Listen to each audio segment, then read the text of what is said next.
planejamento que eu tinha já era você estar acabando o curso, né? E nem você nem o Gabriel ainda nem entrou no curso. Na realidade, vamos fazer ele agora? Esse negócio de deixar para depois não funciona, né? Então deixa eu ver aqui.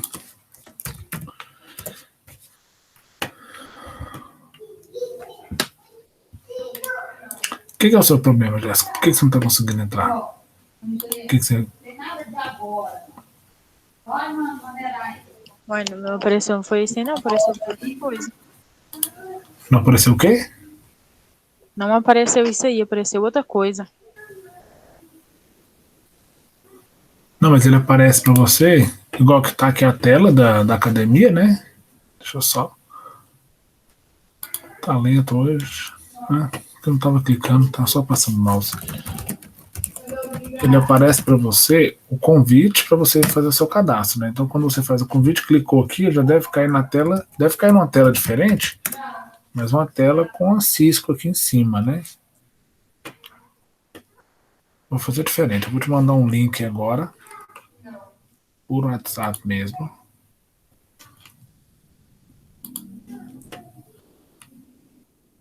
Acho que eu tenho um link salvo aqui já. Isso eu já tenho salvo. Por WhatsApp? Não, eu não tenho seu WhatsApp. Mas vamos lá. Qual que é o seu e-mail aí? Me dá um e-mail que vai chegar para você. Esse e-mail aqui chega para você?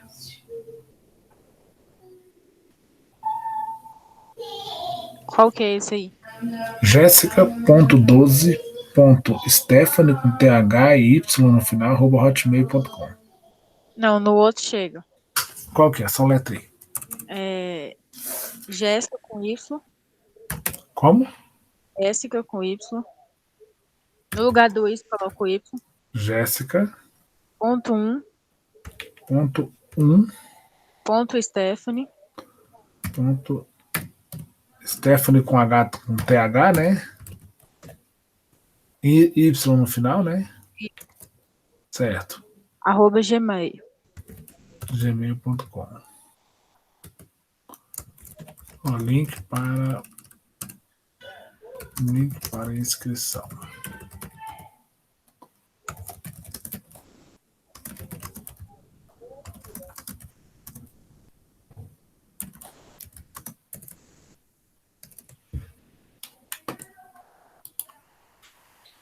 Tenta acessar agora, por favor, Jéssica.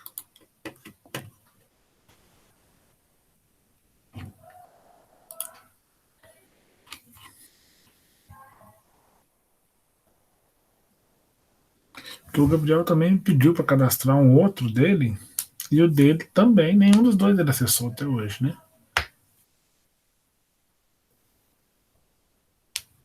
Quando chegar aí, você me confirma se chegou para você. Eu vou tirar o compartilhamento só um instante, enquanto você está testando aí.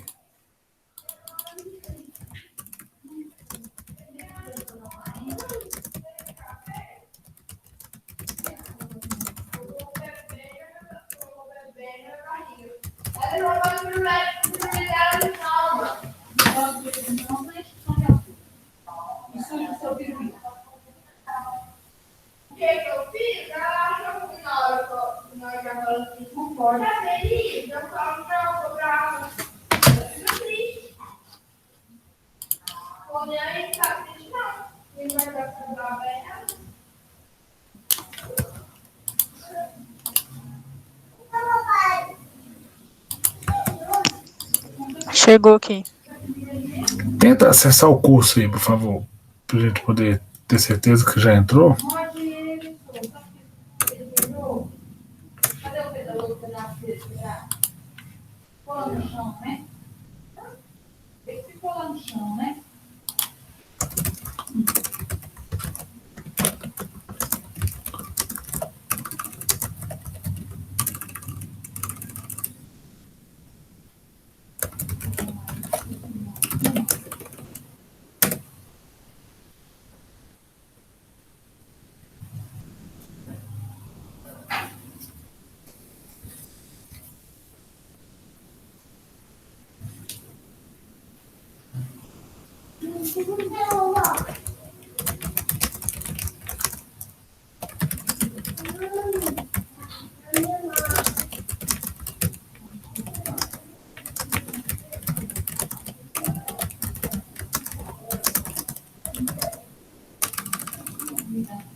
Conseguiu abrir, Jéssica? Eu só pedindo pra mim se inscrever. Isso, faz essa inscrição só para poder ter certeza que ele chegou aqui.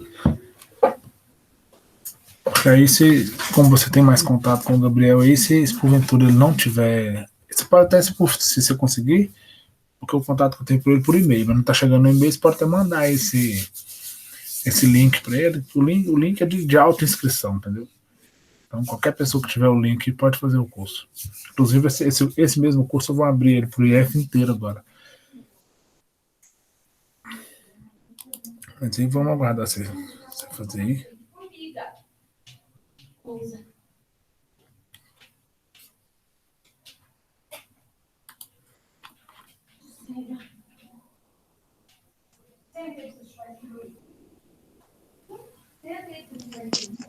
Pronto, já fez? Deixa eu só confirmar aqui que tá ok. Porque às vezes não chega. Isso, chegou aqui, Jéssica Stephanie. Aí você conseguiu logar nele aí? Que a sua inscrição chegou. Agora, ou seja, só tá dizendo que você nunca acessou. Você fez inscrição só, né? Mas não tá acessado. Vê se você consegue acessar o ambiente só para gente poder. Aí a gente vai para nossa aula.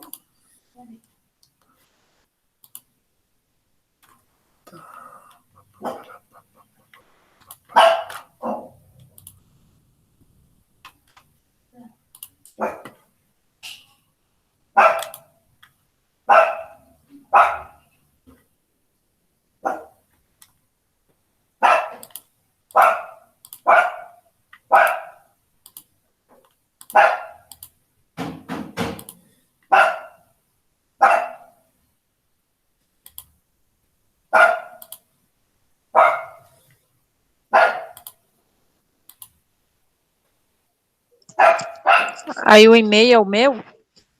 É o mesmo. Você vai entrar com o e-mail, Jéssica1 Stephanie Gmail, e a senha que você cadastrou por agora. Inclusive, você colocou Jéssica Stephanie só no sobrenome, se você quiser colocar, porque esse nome que você cadastrar é o que vai aparecer no seu certificado, entendeu? Terminando esse curso, você recebe o certificado. Então, escreve do jeito que você quer que ele apareça no seu certificado. O Borges Pereira também pode colocar aí.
Deu certo?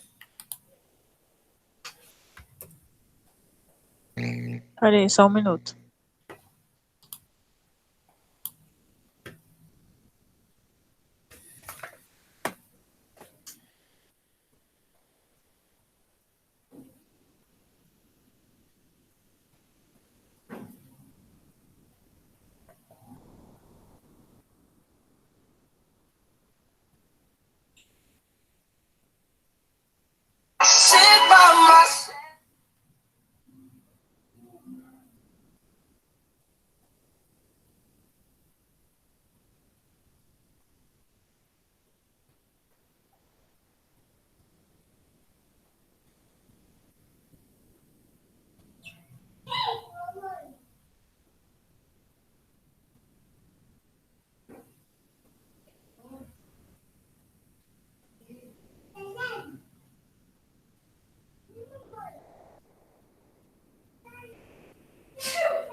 Ele continua aparecendo para mim que não conseguiu, que não teve acesso.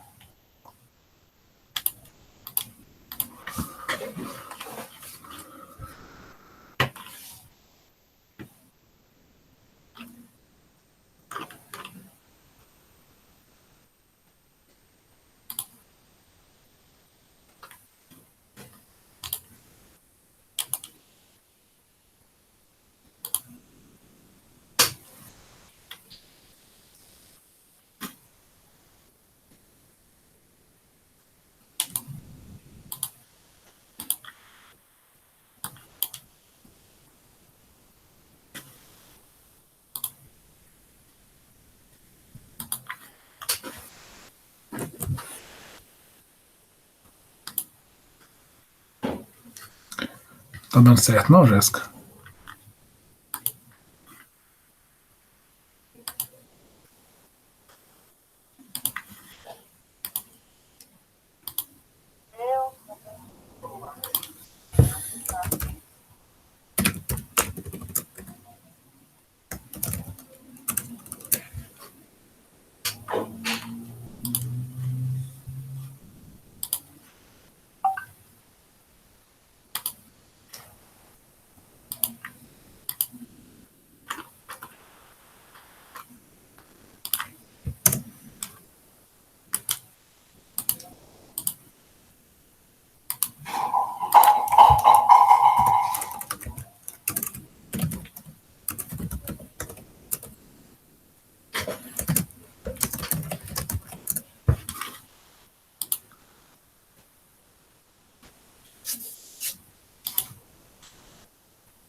Jéssica, tá por aí? Tô sim. Tá dando certo, não? Tava não. Você tentou abrir. Eu vou te mandar no chat aqui. Tenta abrir esse endereço aí e colocar o seu login sem agora aí no chat. Aquela hora eu te mandei e-mail, depois que eu lembrei que o chat tá aí pra isso, né?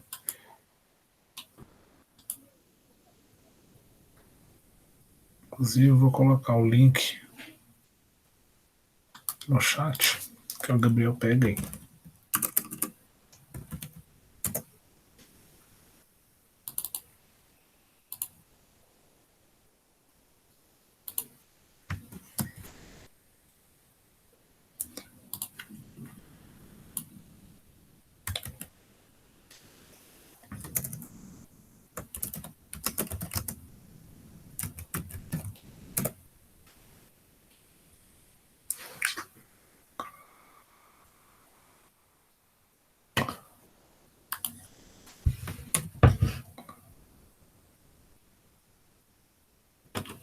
Continua aparecendo pra mim, que você nunca fez login.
Deixa eu ver se você conseguiu, se chegou pra mim aqui. Jéssica, qual que é a dificuldade que tá tendo aí? O que tá aparecendo?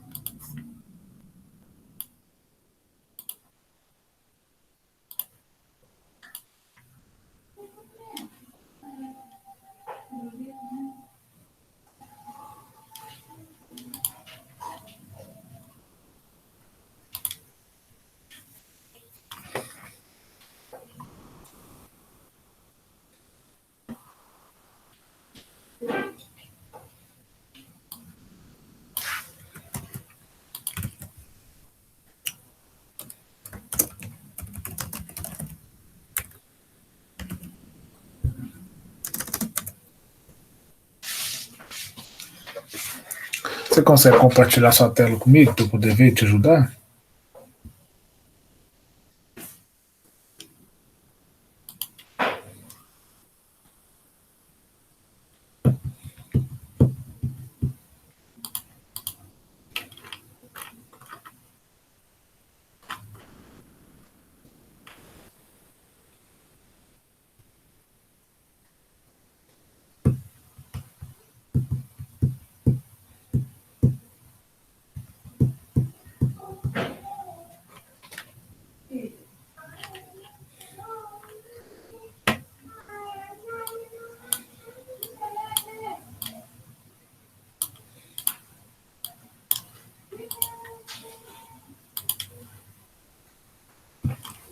Se você quiser compartilhar aí. Tá dando 8h30. Eu não tô. Ah, você tá no celular, né? Então vamos fazer o seguinte: você entra no computador depois e tenta fazer. Certo? Tenta fazer esse. fazer esse acesso aí. E se não tivesse, não der certo, aí você me manda mensagem. A gente tenta tirar essa, mas a gente precisa começar esse curso logo, porque eu estou até segurando o conteúdo por conta de vocês não terem nem iniciado o curso, né? Mas se, por exemplo, eu vou passar o conteúdo de hoje. O conteúdo da aula passada eu segurei ele e remodelei. Mas o de hoje não tem como remodelar para não ser no Linux, entendeu? Então, se a gente não resolver, eu vou continuar o conteúdo considerando que vocês já estão em andamento nesse curso aí, e esse curso aí também tem um pezinho na nota, né? Eu preciso de vocês concluírem ele para valer, porque para não ficar valendo, fazendo atividade só por fazer mesmo, para ele valer como nota, tá? Vamos seguir então aqui. Vou compartilhar de novo aqui com você. Compartilhar inteira.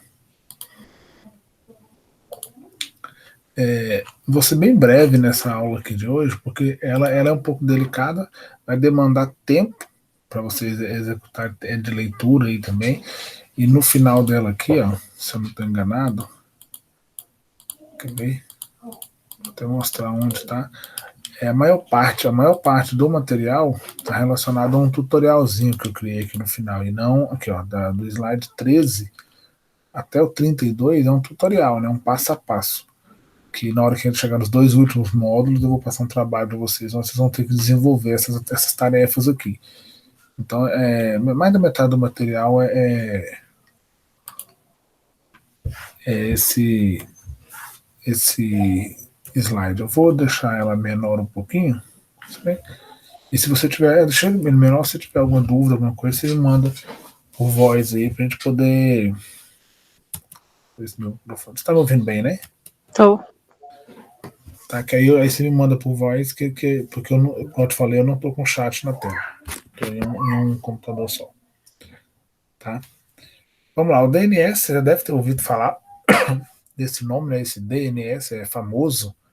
Ficou famoso principalmente quando a gente começou a usar as bandas largas por volta de 2003, mas já era bem funcional há muito tempo antes, né? Que é o Domain Name Server, que é o servidor de nome de domínio. Para ficar bem fácil de entender, esses são nossos objetivos para hoje, né? Entender, ou configurar e testar o servidor automaticamente, não necessariamente vocês vão fazer agora, mas vai ficar como uma atividade sem valor de pontuação nenhuma, mas atividade para exercício mesmo. Só para poder entender, o DNS é aquele serviço que me garante que eu consiga usar nomes, né? Mas que esses nomes possam me levar a endereços IPs na rede. Então, como está aqui na segunda linha, aqui no primeiro parágrafo já, né? A finalidade dele é converter os nomes, e quando eu falo nomes, é isso que a gente está acostumado a usar, né? www.ifgoiano.edu.br, né? o globo.com.br, o google.com.br, né? Ou seja, qualquer nome de um site, aquele nome, o domínio, que a gente está acostumado a chamar de nome então, de domínio, que é o nome de domínio, e ele, quando o pacote anda para a rede, ele não leva esse nome, né, para procurar o endereço, para tentar encontrar o local exato do servidor. O que ele leva é o quê? O IP.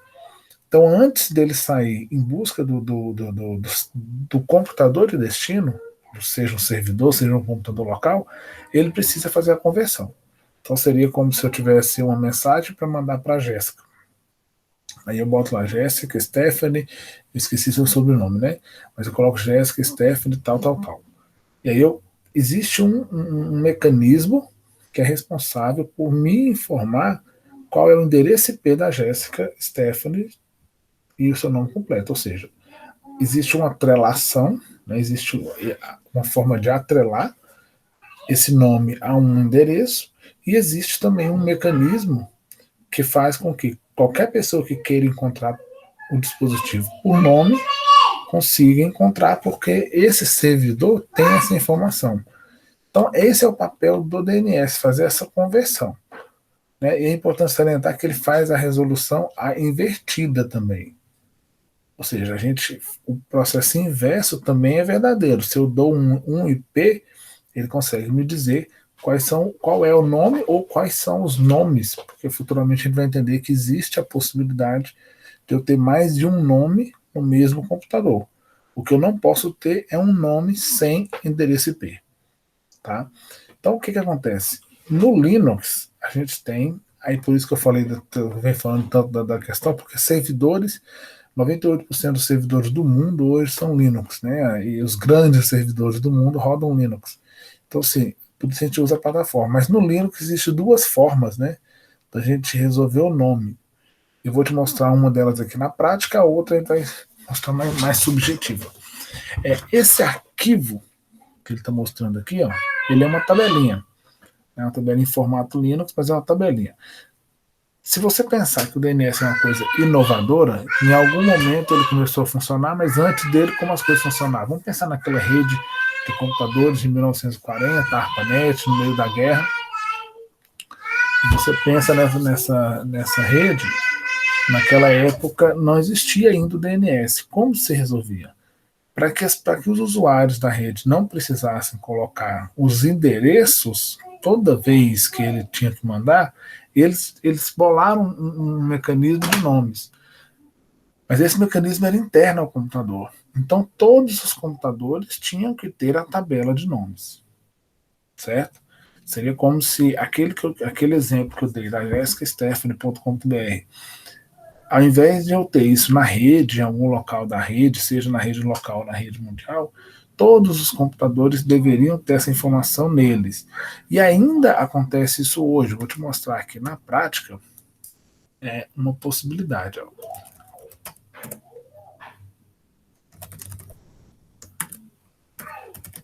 Eu sei que você está no celular aí, talvez fique um pouco pequeno para ver agora, mas depois você amplia aí e consegue visualizar isso. Aqui eu estou no meu terminal normal, né?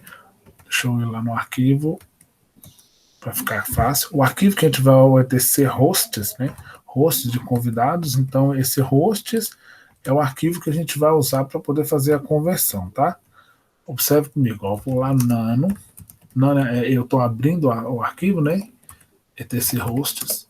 Quando eu abro, você consegue observar que tem uma tabelinha de duas colunas. A parte de cima aqui, ó, ela está em IPv4 e a parte de baixo está como IPv6. Tá? Se não tivesse essa linha aqui, não teria problema nenhuma, porque não é obrigatório separar. Então, eu posso colocar uma linha de IPv4, outra linha de IPv6, o sistema vai entender da mesma forma. O que esse arquivo tem?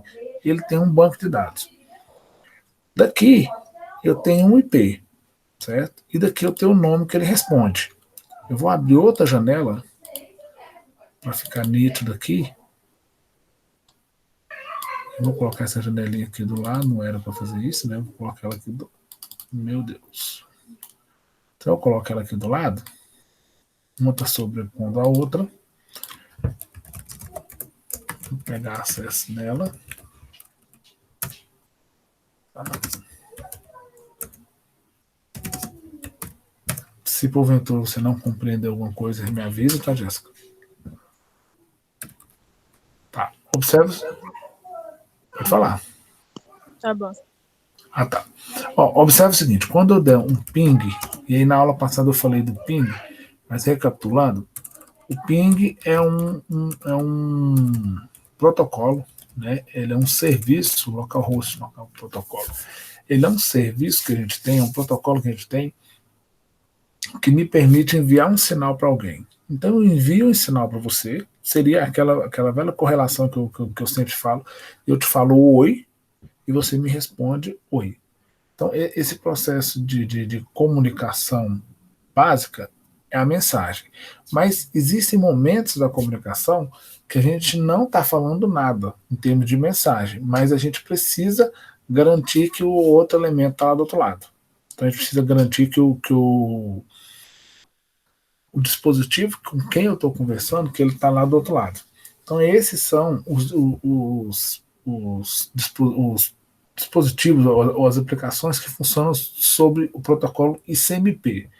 O ping, que vem da analogia do ping-pong mesmo, é uma aplicaçãozinha, né, que eu envio um sinal para você, que é o ping, e você me envia um sinal de volta, que é o PONG. Então, toda vez que eu dou um ping em algum lugar, eu estou fazendo o quê? Eu estou enviando um sinal de tamanho X e esperando uma resposta desse mesmo tamanho, ou né, uma resposta do modelo diferente. O que acontece? Qual que é a função do ping? É só informar para quem está fazendo o ping, de fato, que o dispositivo está do outro lado, que ele está esperando a comunicação. Então, quando eu fizer um ping para o nome localhost, lembrando que, como a gente já disse, as comunicações só acontecem por IP, mas eu estou fazendo um ping para um nome. O que vai acontecer? Esse processo vai vir nesse arquivo, verificar essa linha, encontrar um endereço IP relacionado a ele e vai executar o processo. Por que não deu? Porque eu coloquei um tio na frente. Ó, tá vendo que o ping funcionou? Certo? Por que o ping funcionou? Deixa eu diminuir um pouquinho essa tela aqui para ele poder fazer ele inteiro. Vou te mostrar de novo. Ó, o ping funcionou, ele está respondendo. Que mensagem que é essa que está vindo? Aqui, ó, ele está dizendo que foram enviados pacotes de 56 bytes, né, um pacote de CMP na sequência, aí foi enviado o primeiro, o segundo, o terceiro, ou seja, não houve perda de pacote. Então, se houvesse perda, a gente teria uma sequência, um pulo diferente aí. E o tempo de ida e volta, ou seja, o pacote foi, a pergunta foi, você está aí, e a resposta veio, tudo isso ocorreu em 0,057 milissegundos. Certo? Então, o pacote de 64 bytes foi enviado para o localhost, certo? Ele foi enviado com o time to live de 64. Depois eu explico o que é o time to live, para a gente não ficar focado nele. E a resposta veio. Só que tem um problema, né, que não é um problema, é uma solução. Ele não me respondeu como localhost, ele me respondeu como .1. E se você olhar aqui, tá em IPv6, eu tenho essa tabela bem aqui, ó. .1. Se eu quiser fazer o ping para IP6 ó, observe comigo, local host, deu a mesma resposta. E aí você fala para mim, se eu quiser trocar esses nomes, né, vou fazer uma troca bem aqui, ó. Então vou colocar aqui, ó, o 127, e aí eu estou só fazendo uma jogada com o IPv4 e vou colocar Roitier. Salvei o arquivo, certo? E agora eu vou fazer um ping para o Roitier. Você consegue observar? Deixa eu limpar a tela para ficar mais fácil de visualizar. Você consegue observar aqui, ó, que o ping foi, né? Só que a resposta veio não do Roitier, veio do 127.0.0.1. Por quê? Porque a tabela resolveu isso para mim. E se eu colocar, por exemplo, vamos lá na tabela e colocar Roitier 1. Vamos ver se ele vai me responder. Continuar me respondendo com Roitier. Nome ou serviço desconhecido. Por quê? Porque foi consultada o arquivo e o arquivo não encontrou o Roitier, porque ele é case sensitive e ele não consegue ler trechos, né? Então, se eu fizer o ping, pegando a segunda linha agora, not, tux, night, né? Vou copiar, colar, ficar mais rápido, e eu fizer assim, ó. Ele responde da mesma forma. Ou seja, independente de como montar essa tabela, só para a gente finalizar esse exemplo, vou colocar aqui, ó, Jéssica, né? Coloquei e vou fazer um ping para Jéssica. O ping respondeu também, melhorando a tela aqui, né? Ó, o ping continua respondendo. Tá? Se eu colocar a Jéssica no IPv4, no IPv6, ó, se eu colocar a Jéssica aqui, ó, vou colocar aqui em cima. Eu posso dar mais de um nome também, igual tá explicando, tá mostrando aqui, né? Eu posso colocar na sequência, eu posso colocar na tabela, não tem problema. Quando eu colocar a Jéssica aqui, ele responde agora por IPv6. Então fica claro que esse arquivo tem essa função, né? Quando consultado, ele resolve para mim.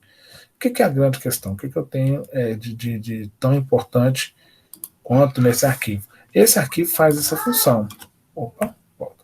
Ele faz a função de resolver nomes. Então, se você quiser ter todas as tabelas no seu computador, você pode. O problema é a gente conseguir ter dentro de um arquivo todos os endereços possíveis. Por quê? Porque a gente precisa ter endereços que a gente nem sabe qual é o IP dele. Então, quando a internet cresceu, passou a não fazer muito sentido, né? Passou a não ter muita lógica ter esses arquivos dentro da minha máquina. O que se tem, então? Tem um servidor de nomes externo. Ele fica em algum lugar da rede, né? Seja na minha rede local, ou seja na rede mundial. Tá? E aí, o que é o DNS? É um banco de dados com a mesma tabela. Então, se você observar, é uma mesma tabela. Ele vai ter as mesmas informações, vai ter IP e nomes, com uma diferença. É um banco de dados distribuído. Então, o banco de dados ele se completa.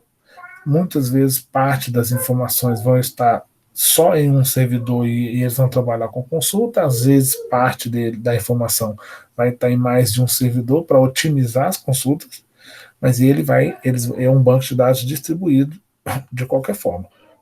O que é importante entender desse banco de dados? Ele é hierárquico. Então, à medida existe um topo, né? Existe um topo que a gente chama de servidor raiz, e esse topo, todos os outros servidores abaixo dele, a consulta trabalha no processo hierárquico, tá? Quantos servidores raiz eu tenho hoje no mundo? 13. E a distribuição dele está dessa forma aqui, ó, 2 na Europa, 1 na Ásia e 10 nos Estados Unidos. Ou seja, os Estados Unidos concentra o maior volume de informações de DNS do mundo. Então eu tenho 2 na Europa, 1 na Ásia e esses 10 nos Estados Unidos, fazendo os 13. Ou seja, no Brasil eu não tenho servidor raiz. Isso não quer dizer que eu não tenho servidor. Eu só não tenho nenhum desses raiz que eu vou mostrar numa figura daqui a pouco. Quero até adiantar onde é que eu coloquei. Ah, não, a figura está no site. Eu vou abrir já já e eu te mostro a figura. Então, esses 13 servidores, eles dificilmente eles vão cair, né? Por quê? Porque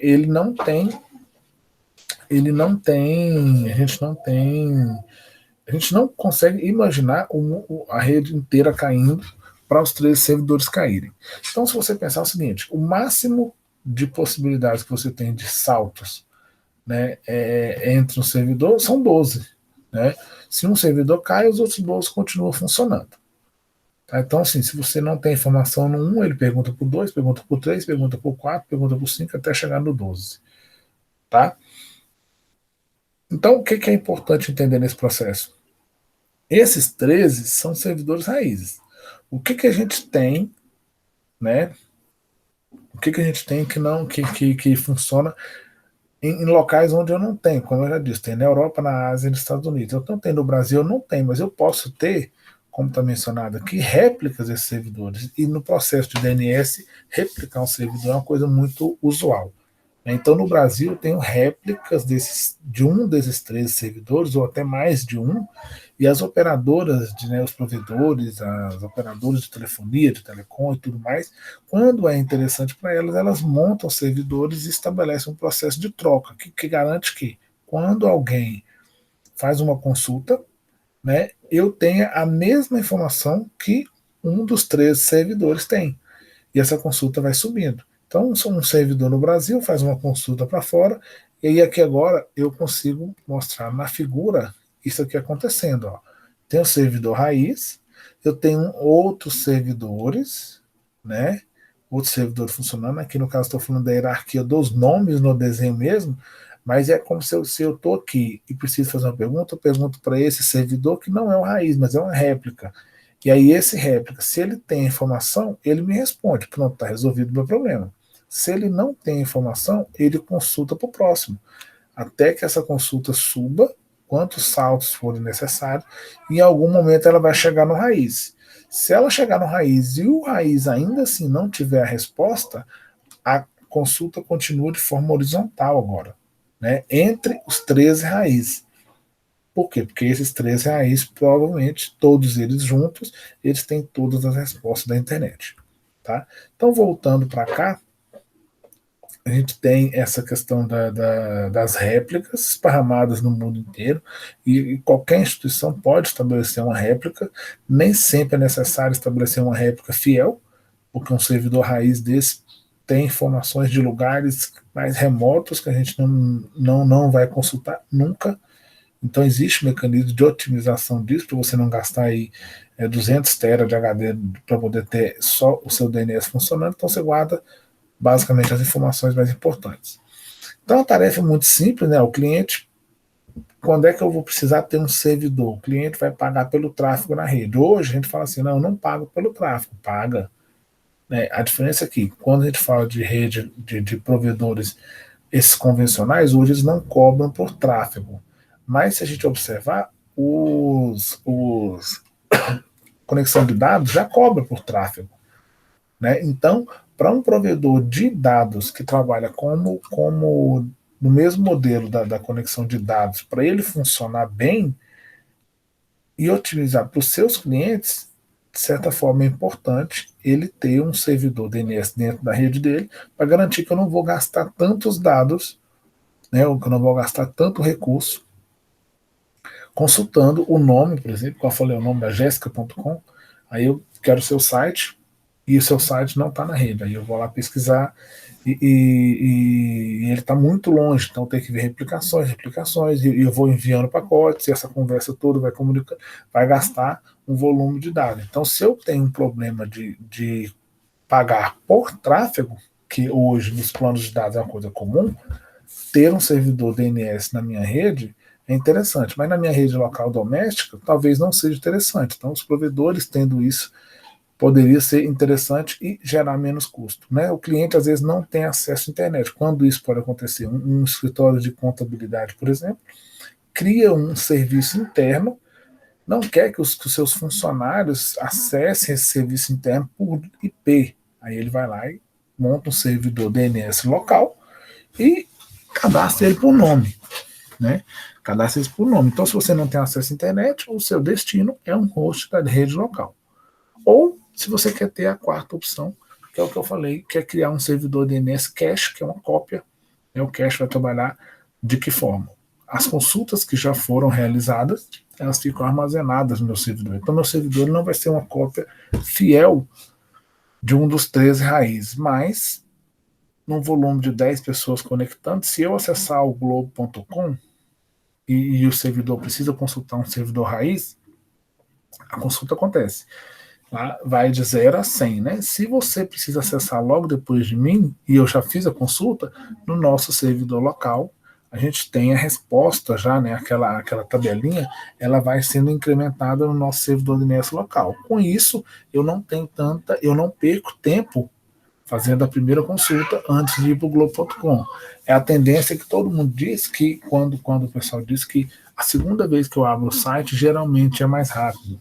Né, por dois motivos. Um, porque eu não tenho a consulta DNS, e outro, porque normalmente o próprio site ele é baixado por DNS e ele já está na minha memória RAM, e já é uma questão mais operacional da máquina e do sistema operacional, do funcionamento.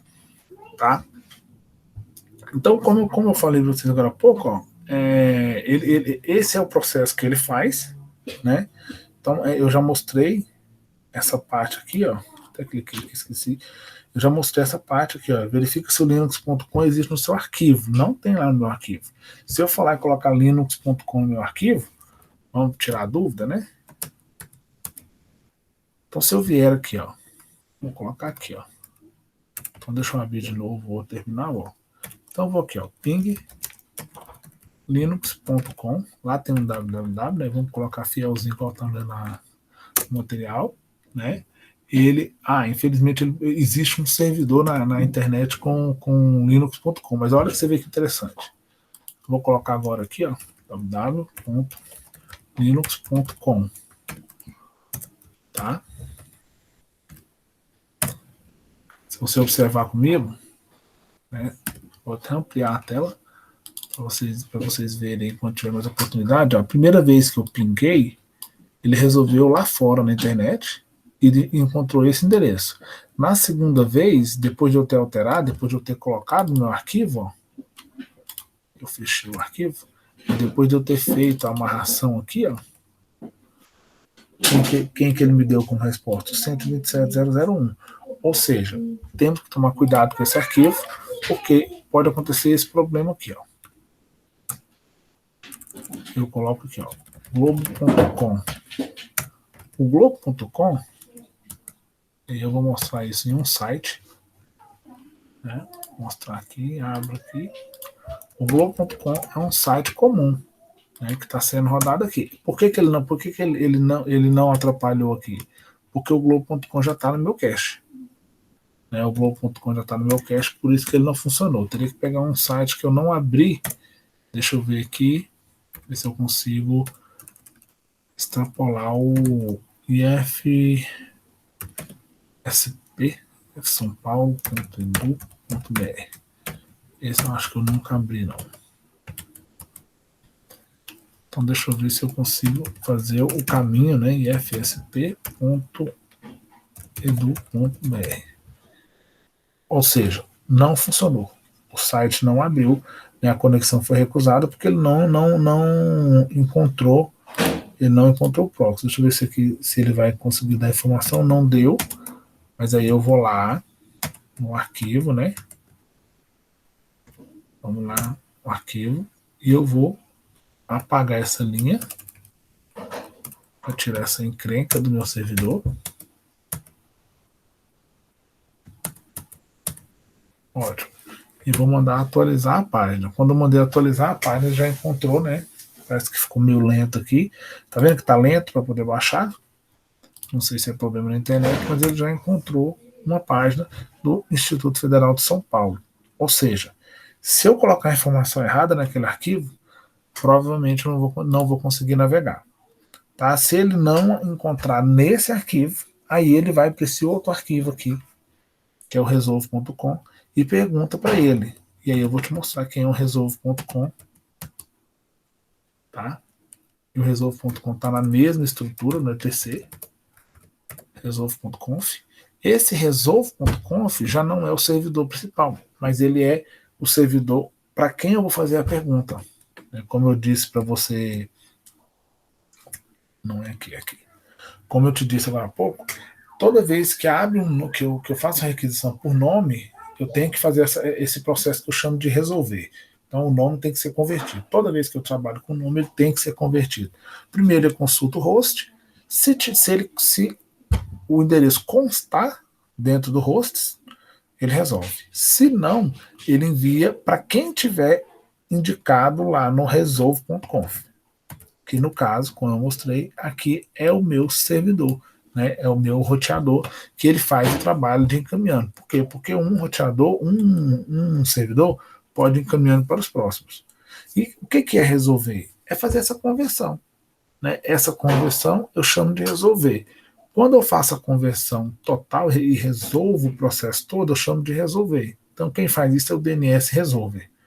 Quando eu faço o trabalho só de consultar um servidor que já resolveu, que está na minha rede, esse servidor que me responde, ele tem o nome de servidor de cache. Porque ele viu uma resolução e guardou a informação para quando alguém consultasse. Então, quando o processo não existe na minha rede, eu tenho um resolver, que é um resolvedor. Né? Quando o processo já aconteceu na minha rede e eu tenho um cache na rede, né, e eu tenho esse cache na rede, eu não preciso que o resolver funcione. Então eu posso ter um servidor que ele é resolver e é cache ao mesmo tempo. Porque se ele não tiver informação, ele resolve. Resolver é enviar a solicitação para frente e quando a informação chegar, ele tabular. Quando a segunda, o terceiro ou quarta requisição vier, ele faz o processo de cache. Tá? Eu coloquei aqui a questão da hierarquia e eu vou colocar esse material lá no Moodle para vocês, né, para vocês consultarem lá e ter esse material, porque esse processo de hierarquia agora entra na questão do mundo de leitura. Né, a questão de leitura, a gente tem essa questão que eu falei, os 13 servidores, eles são chamados de Top Level Domains, que é o TLD. São os domínios de topo, né, os domínios que estão no topo do nível, né, no principal nível. E esses domínios são muito conhecidos nossos, né, esses TLD. São muito conhecidos, por isso que eles aparecem aqui, ó. Eu tenho raiz e eu tenho a turma dos TLDs aqui. Que quando a gente olha de trás para frente no endereço, por exemplo, globo.com, o ponto, esse pontinho aqui, ó, ele está subjetivo, você não precisa colocar, mas o servidor coloca ele. Então existe um ponto no final, todo endereço termina com ponto. Vou te mostrar aqui um exemplo importante, ó. roitier.pro, aí aqui não existe ponto, mas eu vou colocar um ponto, ó, não vai mudar nada. Ele só pediu confirmação do meu HTTPS, né? Cadê aqui? Eu ia para o Roitier, não seguro, né? Meu servidor está com algum problema, eu não sei o que é, mas ele está com algum problema. Tá? Então, ou seja, ele não atrapalha o funcionamento dele. Quando eu coloco o ponto aqui, melhor, o que está acontecendo? Ele está colocando como se ele tivesse 2 pontos. Deixa eu ver. Isso mesmo. O que acontece é que esse ponto na rede, aí eu teria que abrir o Wireshark para te mostrar isso na próxima aula. Se você me lembrar, eu te mostro isso. Tá? Porque esse ponto ele vai omitido e se eu colocar um outro ponto ali, vai 2 pontos. Né? Até um tempo atrás ele não ia 2 pontos, agora ele está indo. Então tem o raiz, tem os top level, né, TLD, e aqui eu tenho o nome de fato. Esse aqui é o nome dele. Então por isso que a gente tem o nome de domínio, ele é um conjunto de nome, né, o domínio, que é o net, com, edu, tudo, então eu tenho nome, domínio e eu tenho raiz, né, essa estrutura toda que monta a hierarquia. Aqui eu vou deixar uma dica para você aqui, ó. Funciona no Linux para você descobrir no braço o IP. Quando eu falo descobrir no braço, é assim, você não precisa fazer a consulta. Mas se você usar o comando dig, e a gente vai fazer um testezinho, eu tenho 2 minutinhos ainda. Né? Então, posso sair aqui. Então, se eu uso o comando dig, por exemplo, dig roitier, melhor testar com o meu servidor mesmo, .pro.br. Ele me traz algumas informações. Essas informações eu sugiro que você, na máquina virtual que você tiver aí já, né? Espero que você já tenha configurado, vocês dois já tenham configurado a máquina virtual com o Linux aí. Esse dig é um comando, eu coloco o nome do domínio na frente e ele me traz algumas respostas. Aqui é um cabeçalho, né? Isso aqui tudo é um cabeçalho normal. Tudo que tiver com ponto e vírgula aqui na frente é só orientações. E aqui para baixo está dizendo, ó, a questão da sessão, ou seja, o que foi perguntado, né? Aqui em cima, depois vocês leem o cabeçalho, aqui está dizendo quantas perguntas foram, né? Ou seja, uma pergunta, uma resposta, né? Um servidor adicional, a ID do questionamento, não sem erro, tudo ok. O que é importante? Ou seja, a resposta para a pergunta. Por quê? Porque a pergunta foi o seguinte: quem é. Tá vendo que o ponto apareceu aqui na frente? Eu não coloquei ponto aqui. E o ponto apareceu aqui. Então está perguntando quem é o IP desse cara aqui. Mas está perguntando com um A só. Certo? Então está perguntando qual que é o IPv4 dele e está me perguntando se ele está na internet. A resposta para isso é por roitier.com.br, né? A ID de resposta é essa, ele está na internet e o IPv4 dele é esse aqui. É isso que ele está me respondendo. E aqui embaixo eu tenho de novo cabeçalhos que não necessariamente são muito importantes, mas eles dizem para mim quem é que resolveu o problema ó, nessa segunda linha. Ele diz para mim que o servidor que respondeu foi 192.68.129.1. O que é que eu tenho como informação disso aqui, Jéssica? Que a consulta não aconteceu fora da rede, ela não foi necessário sair da rede, porque o meu servidor já tinha informação. Isso porque eu sei pelo tempo. Mas se ela precisasse sair da rede, quem faria essa solução seria esse servidor da mesma forma. Porque ele é o meu servidor de domínio. Ó. E daqui a pouquinho a gente vai entender a porta 53, eu estou falando de TCP, né, UDP, então são portas, e a porta 53 UDP é a porta do servidor DNS, é a porta que o DNS usa para fazer esse trabalho. Eu falei que é o UDP, está justamente explicado aqui, ó, qual protocolo que foi usado. UDP. Tá? Qual é o tamanho dele? De 4 bits, né, 4 bytes. 4.096 bits aí. É o tamanho do pacote que foi enviado. E em qual porta? Porta 53, tanto para enviar quanto para receber a resposta. Porta 53. Quem respondeu foi o meu servidor. Né? Aí o restante que é hora, tudo, o tamanho da mensagem e tudo mais. Tá? Então, voltando aqui para a gente finalizar essa parte aqui, esse dig, ele serve para a gente fazer um teste, né? Fazer um testezinho. Aqui, ó, por exemplo, ó, nesse questionamento que eu fiz, quem respondeu foi o servidor externo do Google, lá fora. Não foi um servidor local. Tá? Então, quando você der um dig aí, algumas vezes vai aparecer o endereço do seu roteador, outras vezes vai aparecer o endereço do, do seu DNS de fato, né? Quer ver? Dig terra.com. Deixa eu ver quem que responde. Continua sendo meu servidor. Porque a maioria desses sites eu já abri, né? Deixa eu ver aqui. Dig hoje.com. Se existir, né, ele vai fazer a consulta. O meu servidor conseguiu fazer a consulta. Então ele está fazendo a consulta de todos. Mas olha aqui, ó, tem IPs aqui rodando, tá? Então tá tudo funcionando, belezinha. É a mesma estrutura, tá vendo, de resposta. O que ele me disse é que lá tem 2 IPs. Ou seja, esse hoje.com.br tem dois IPs. Só isso. Ele tem 2 endereços para responder. E provavelmente vai ter um encaminhamento dentro dele lá. Tá? Então, daqui para frente, o que eu tenho? Aí vou deixar para vocês poderem fazer testes, né? Então, tem alguns comandos. Isso aqui é um comando para você ver a lista de diretórios criados para instalação. Esse dpkg-l maiúsculo funciona para qualquer tipo de serviço. Nesse caso, a gente usa o bind9, que é o servidor de domínio. Na aula que vem eu vou explicar como instalar ele, né? Mas aí você já tem que ter um Linux instalado para acompanhar. No Linux, se vocês ainda não sei se você já sabe, mas o cat é para ler um arquivo. Então aqui só estão lendo, ó, cat, etc, bind, db, root. Vou mostrar essa leitura, ó. Cat, etc, colon bind. Opa. Mas eu acho que eu não instalei o servidor, não tem isso, né? Só depois que eu instalar que ele vai funcionar. Mas vamos ver se ele vai aparecer para mim aqui. Ele não apareceu porque eu não instalei. Eu teria que instalar. Não sei se vai dar tempo agora para testar o i9. Deixa ele instalando aí. Na hora que ele terminar, se for rápido.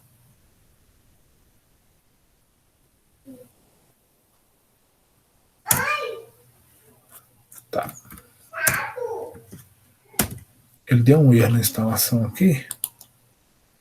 Mas essa parte não tem problema. Ou seja, isso aqui é só para você ver quais são os 13 servidores. Depois a gente mostra o arquivo que eu te falei para você ler ele e aqui para verificar os status.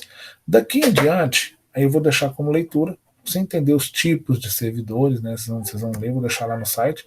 E aí, ó, são os 4 tipos que eu tenho. E daqui em diante é o tutorialzinho que eu falei para vocês. Se vocês seguirem esse tutorial passo a passo, aí é importante saber, né? Entender o funcionamento do Linux aí. Se você entender esse servidor, esse tutorialzinho, conseguir fazer ele, seguir linha por linha, passo a passo, você consegue montar um servidor DNS. Lógico que consegue montar só e deixar ele rodando lá, não vai ter muita operacional, não vai conseguir fazer muita coisa, mas já consegue montar. Então é importante já terminar esse curso de Linux aí para começar a fazer essas coisas, tá? E a princípio, eu vou deixar por aqui porque a gente já tem 2 problemas. Um é o tempo, eu tenho uma outra aulinha que vai começar agora, e o outro é a questão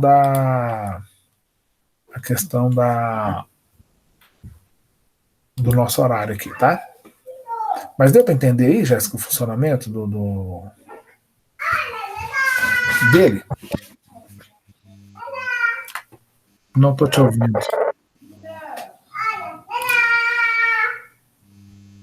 Oi?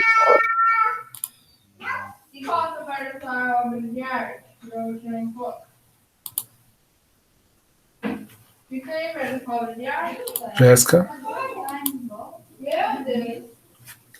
Ah, tá, entendeu.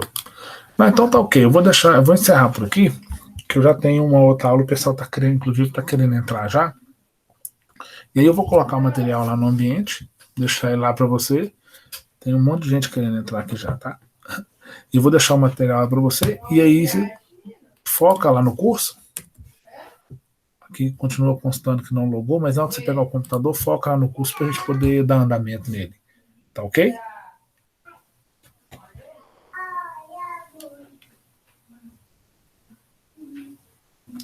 Então, tranquilo. Aí, obrigado aí pela presença e até semana que vem, né? Boa noite.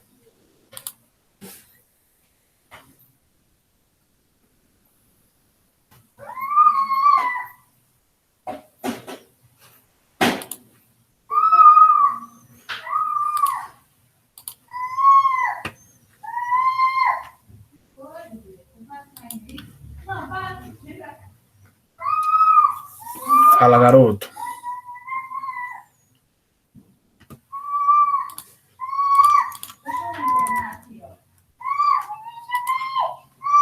Boa noite.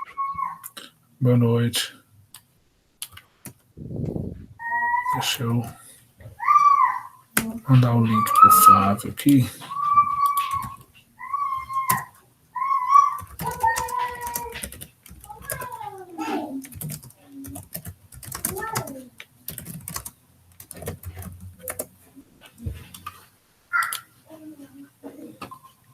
Não, o Flavão tá aí já. Boa noite, Flávio. Tranquilo? Boa noite, Richard. Tudo bem? Boa noite, pessoal. É o Marcos que tá aí por enquanto. Não sei se o Clayton deve aparecer já. Você tentou entrar aí, Flávio? Eu tava na outra aula. E aí eu falei assim, eu vou esperar um minutinho, vou autorizar a entrada dele aqui, certo que na hora que eu autorizei você já tinha fechado aí. Não, tranquilo. Boa noite, Marcos, tudo bem? Boa noite. Prazer. Marcos, esse aí é o Flávio Alves, ele é professor lá no Triângulo Mineiro, Paracatu, e esse é o cara que o Clayton falou bem de você demais, Flávio. Obrigado.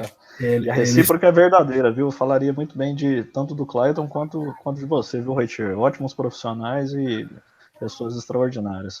Coisa boa, obrigado. O único defeito é que vocês são corintianos, só isso. Ué, tudo corintiano aqui? Tudo alto nível. O Roitier e o Clayton, né? Uai, então tá certo aí também. Nossa Senhora. Isso é critério para seleção de orientando, Flávio. Olha só, rapaz. Essa é nova, eu não sabia disso não, hein? É institucional. Já vai no edital, né? Já vai no edital de seleção. Deixa eu ver se o Clayton tá vivo.